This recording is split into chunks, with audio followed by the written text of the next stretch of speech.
Welcome. In this video, I'll show you how to fix a Discord no route RTC connecting problem. If you find this video helpful, please leave a like and subscribe to the channel for more such tutorials. Now, first, or simple fixes here, restart your computer as well as your modem or router.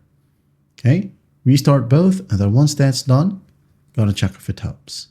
If that still won't work, go ahead over and find Discord right here on your taskbar. If it's opened, right click and click on exit. Okay, exit out of Discord, and then once that's done, open up your search bar and find CMD. Click on Run as Administrator. There'll be a pop-up. Just click on Yes, and then just type down ipconfig /flash DNS. Hit on Enter. Now type down netsh space windsock space reset. Hit on Enter. netsh space int space IP space reset. Hit on Enter. And then once that's done, close this one. Go ahead over to your search bar once more, find a control panel, click on it. Now make sure that you're under large icons, okay? Click on Network and Sharing Center. And after that, click on Change Adapter Settings right here at the top left. Click. Now double click on the network that you're currently using. Now click on Properties. Find Internet Protocol version 4 or TCP IPv4. Click on Properties and just copy my settings.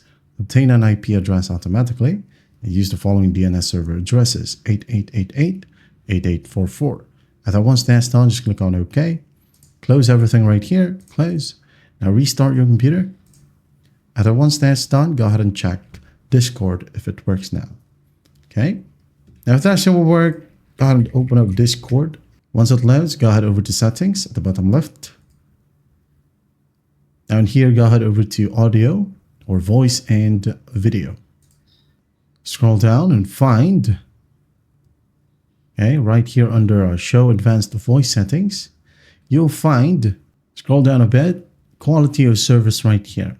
Okay, so you would want to disable this one, or disable the Quality of Service High Packet Priority. And then once that's done, go ahead and check it out. Now, if that still will work, ask your server admin to change the voice region to a different location in the server settings. That is it. That is how you fix Discord no route RTC connecting problem. I hope this video helps, and I'll see you in the next one.